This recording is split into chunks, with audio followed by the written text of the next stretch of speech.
Okay, so for our second video about polar coordinates and graphing and plotting points, I want to spend some time talking about how you can convert a polar point or coordinate to a rectangular point and then back and forth. And so it's possible to change one to the other. As a matter of fact, if I go back to the opening page that you just looked at, we look at that real quick. Notice it's got this point labeled 2 pi over 6. Okay, now you know all about that 2 pi over 6. Here's pi over 6. We counted out 1, 2, and there's other ways to name that. But in the rectangular coordinate system, so if I looked at like this is the y-axis and this is the x-axis, that would be the point x is equal to square root of 3 and y is equal to 1.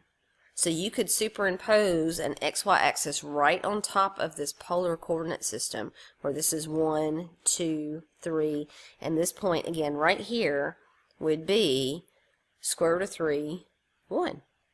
Okay, so let's spend some time doing that. Alright, so we've got a point 2 pi over 3. First let's graph that point. So again, pi over 3, where's that? There's your angle pi over 3. 2 means I count out 2. So that's going to be 1, 2. So we are right here. Okay? Now, I want to convert that to rectangular, and I'm giving you an xy axis over here to do it. Now, don't just start guessing, because that's not how you handle it.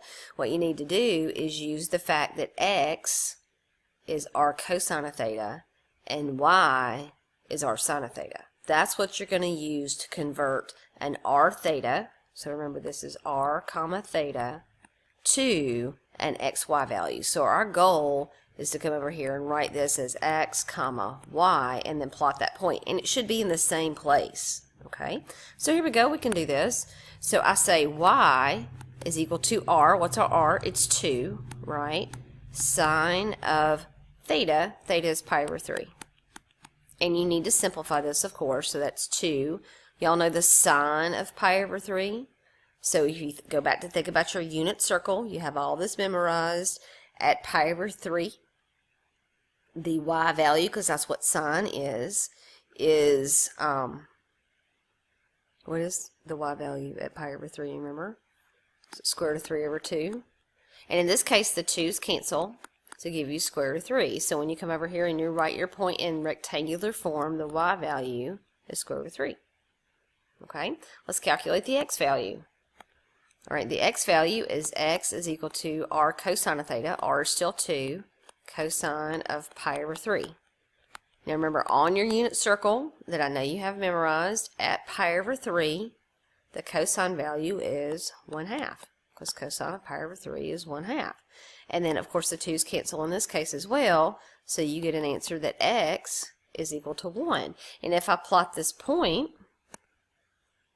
and again, this is the point 1 square root of 3. So I go x is 1, y is square root of 3. Now, how big is that? Remember, it's about 1.7 in your calculator. So there we go. And that's the point. Now, I did not scale these to exact size. I could have spent probably a minute trying to pull that off, but I didn't. I wanted just to be able to plot them. But do you think it's reasonable that your blue point in the rectangular coordinate system is the same as your red point here? Notice the scale on my rectangular, the 1, 2, 3, these spaces are not as far apart as these spaces. So it does look like my red's further out than my blue. But they look the same to me. I'm comfortable with that answer. So you get it, you have to have it memorized. X equals r sine of theta, y is equal to r sine of theta, x is r cosine of theta. Do you know where that comes from? Let's talk about that real quick before I switch pages on you. Remember, sine of theta, by definition, if you're not within the unit circle, okay, for any angle, sine of theta is just y over r. That is the definition. And to get y by itself, you'd multiply both sides by r. And that's where your y equals r sine of theta comes from. And of course, the same thing goes for your x value. So if I said the definition of cosine of theta for any angle is x over r. For a unit circle, r is 1. And that's why it's just the x value. Again, I multiply both sides by r, and the r's cancel, so I get x is r's cosine of theta. So if you forgot that, it's easy to get back to it. Just remember your definition for sine of theta and cosine of theta. Alrighty, let's try this again. So 4 180 degrees. So to plot this point, of course, I'm going to go to 180 degrees first. You know, that's right here. Notice I don't have degrees on here. I have radians on here, but that's okay. Degrees apply. Here's 180 degrees. And I count out 4 from the middle. So 1, 2, 3, 4. So you count from the pole, which is basically the origin, out in that direction since it's positive. So there we are. Now, our goal is to change this to rectangular. I bet you could guess and pull this one off, but let's make it official. So to do this, I'm supposed to say x is equal to, remember x is the cosine value, so it's r times the cosine of theta. So in our case, r is 4, and we're doing the cosine of 180 degrees. Okay, now cosine of 180 is -1. So I get x is -4. So if I go over here to plot my rectangular point, the x value is -4. It goes first. Y value, let's look at that. So y is equal to r times the sine of theta. That's the formula. So y is r, which is still 4, times the sine of 180 degrees. Now if you recall, sine on the unit circle is the y value. The y value on a unit circle right there at pi, or 180 degrees, is 0. 4 times 0 is 0. So the y value is 0. I just need to plot the point -4, 0, which is right here. Again, that's no surprise. It's in the same place. Again, notice my scale is not exact. My rectangular over here has a much smaller scale than my polar. Okay, easy, right? All right, brand new problem. First things first, let's plot this point. So I look at my angle, 3 pi over 4. We know where that lives. That's right here. But it says -5. So +5, if I counted out, 1, 2, 3, 4, 5, 3 pi over 4 is here. But -5 means we go completely in the opposite direction. So that's 1, 2, 3, 4, 5. That would be right here. All right. Now we could rename that. We could. It'd be 5, 7 pi over 4.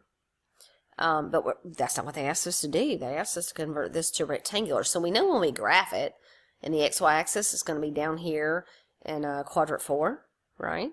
So let's do this. So x, remember, is r cosine of theta. So our r is -5 times the cosine of 3 pi over 4. So that's going to be -5.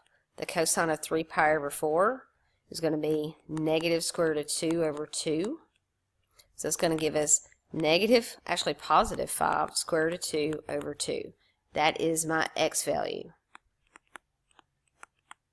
Okay, next one, y is equal to r times the sine of theta. Our r is still -5, and be sine of 3 pi over 4. Okay, now that's -5. The sine of 3 pi over 4, all right, sine is the y value. The y value in quadrant 2 is positive, so that's going to be square root of 2 over 2. That doesn't simplify, so it's just going to be -5 square root of 2 over 2. Now, we've got to graph that, right? So it might help a little bit just to know how big that is. So I'm going to type in 5 times the square root of 2 over 2 in my calculator. And I get 3.535. I'm just going to say 3.5. Okay, so if I convert this to decimals, which is not always ideal, but when you graph it, sometimes you need to. So that's 3.5 and then a -3.5. So when I plot that, so here's 1, 2, 3, and then a half, and then a -3.5, takes me about here. Again, that shouldn't be a big surprise. It looks like the one we have on the left, except again, the scale is different. If I would have thought about this a little more, I would have made those scales more exact. But you get the point, so I'm not going to worry about it too much. All right, we've got something brand new here. This time it says plot the points in the rectangular coordinate system, and then we want to convert these to polar coordinates. So I'm going backwards. I'm giving you x, y. Right over here, that's an x and a y value. And then you're going to give me, right over here, the r theta value, and then we're going to plot those points. And we're going to, again, visually eyeball it and make sure we're getting the exact answers. Okay, or the correct answer. Now, 2, -2, no problem, right? So 2, -2 lives right here. That's our point 2, -2. Now notice our formulas. It's not like you're using the other formulas backwards. You have different formulas here, Okay, now this first formula, you may recognize that, r equals the square root of x squared plus y squared. That simply comes from r squared equals x squared plus y squared. Remember, that's the equation of a circle. Okay, it also comes from the Pythagorean theorem. All right, so if you take the square root of both sides, you get this guy right here. And then tangent of theta is y over x. That's not any new formula, right? The tangent of theta has always been y over x from day one. So we're using things that we know. Maybe we haven't used in a little while, but definitely things we know. So here we go. If I want to calculate r, then I need to do the square root of x squared plus y squared. Well, my x is 2, so it'll be 2 squared. My y is negative 2, so negative 2 squared. Notice the parentheses because you got to square the negative as well. So that's r equals the square root of 4 plus 4. That's r equals the square root of 8. Now, I like it when people simplify their radicals like they should. So the square root of 8 is the square root of 4 square root of 2, which is 2 square root of 2, right? So our r is 2 square root of 2. Now let's find theta. Okay, so tangent of theta, and again, we don't know theta, is y over x. Our y value is negative 2. Our x value is positive 2, so what we're saying is tangent of theta is negative 1. Now, where on the unit circle, at what angle is tangent of theta equal to negative 1? Okay, well, if you think about this, this actually happens in two different places. Okay, first of all, tangent is negative in quadrants 2 and 4. Okay, and 1 happens when the x and the y are the same value. Of course, the negative comes from what quadrant you're in, because one's positive and one's negative. But if you think about it, this happens at 3 pi over 4. And it also happens pi away, because the period for tangent is pi, at 7 pi over 4. So here, if you'll recall, the x value is negative square root of 2 over 2. And the y value is positive square root of 2 over 2, which y over x will give us negative 1. And here, the x value is positive square root of 2 over 2, and the y value is negative square root of 2 over 2, which again, if you divide those y over x, you get negative 1. Now, only one of these applies, and that's why it's very important that you graph your rectangular coordinate first. And I want to go back up and show you something too, because they're actually both right, and I made a mistake that I should never ever make. Actually, okay, often the way I teach this is using the formula I erased a minute ago, which is r squared equals x squared plus y squared, and then I take the square root of both sides. This formula, just r equals, you're always going to end up with positive. But really, this could be positive or negative if you think about it. Now, the radius is negative or negative, but what's happening is that's why you get these two angles. One of them is associated with the positive radius, and the other is associated with the negative radius. But remember, a negative radius doesn't mean the radius is negative. It's just a direction. Okay? So which one goes with what? Well, if we're talking about a radius of 2 square root of 2, and we need to be over here in quadrant 4, we're talking about 7 pi over 4. Because to go to 7 pi over 4, and then you do 2 square root of 2, which you may need to know how big that is. 2 square root of 2 is about, what is that, about 2.8? No, not 2.8. Sorry, 2.3-ish. Let's just type that in and be more official about it. 2 times the square root of 2. Oh, I was right to start with. What is my brain doing? So 2.8. I even left it there, thank goodness. All right, and then about 2.87 pi over 4. So here's 7 pi over 4. If I count out 1, 2, and then there's 3. So 2.8 would be about right there. And you can see those compare to each other. Again, the scale doesn't match. My polar scale is a larger scale than my rectangular scale over here. But again, you have to graph these. Okay, you have to graph it to make sure you're getting the same result.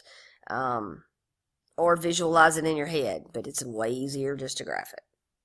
All right, so I got another point for you. Negative square root of 3, negative 1. Remember, these are x and y values. That's rectangular. So negative square root of 3 is about negative 1.7, okay, or negative 1.8, and then negative 1, just down 1, so we're talking about here. So I know when I get finished over here, we're talking over here somewhere on my polar coordinate system. All right, so now let's do our conversions. Remember that r is equal to the square root of x squared plus y squared. Okay, so r is equal to the square root of x will be negative square root of 3 squared plus y, negative 1 squared. Those negatives are going to turn positive. Square root of 3 squared is 3 plus 1. Hey, that's nice. Square root of 4, which is 2. So we have a radius of 2. Theta, we calculate by using tangent of theta is equal to y over x. So y is negative 1 over x is negative square root of 3, which turns out that's positive. So you ask yourself, where is tangent positive? Well, it's positive in quadrant 1 and quadrant 3. But our answer, look over here, would be in quadrant 3 if we use a positive radius, right? So we need to find out what our quadrant 3 answer is that would give us 1 over the square root of 3. And that happens, you know, if your y value is 1/2 and your x value is square root of 3 over 2. Remember that? By just memorizing the x, y values on the unit circle. Okay, where does that happen? Where is the y value 1/2 and the x value square root of 3 over 2? Both negative, really, right? Because we're in quadrant 3. And that is going to be your 7 pi over 6. Okay, so I'm going to go up here to put my answer in. That's going to be 7 pi over 6. And if I plot that point, I go to 7 pi over 6, and then I count out 2. And then there we are. And those would compare to each other. Well, it's close enough to me. All right, plot the point in the rectangular coordinate system, 0, -6. We know that guy lives right there, right? I bet we could figure out exactly what that's going to be over here on our polar without doing the work. But let's do the work just to back ourselves up, just to make sure we feel comfortable with this. But I agree, if you're thinking, hey, that ought to be right here, 1, 2, 3, 4, 5, I got to make a new spot, 6. That should be, I'm going to put our guess down here at the bottom, 6, 3 pi over 2. Shouldn't it? I mean, that's what it looks like to me. Okay, but now let's use our formulas. So remember, again, r is the square root of x squared plus y squared. So r is the square root of, now x, 0 squared plus y, -6 squared. Of course, 0 squared is 0, so that's the square root of 0 plus 36. That's the square root of 36, aka 6. All right, so far so good. We got what our guess was, okay? Now we're doing tangent of theta is y over x. So we have tangent of theta. My y value is -6. My x value is 0. Uh-oh. Can we even? Okay. Here's our problem. We're dividing by 0. So we're having to think about where is tangent undefined. But also remember, you're talking about a y value over an x value. Well, where is x equal to 0? Well, that happens in 2 different places, right? It happens at pi over 2 and at 3 pi over 2. But which one's right? Well, the one that gives us the point that matches what ours looks like in the rectangular coordinate system. So we must be talking about 3 pi over 2.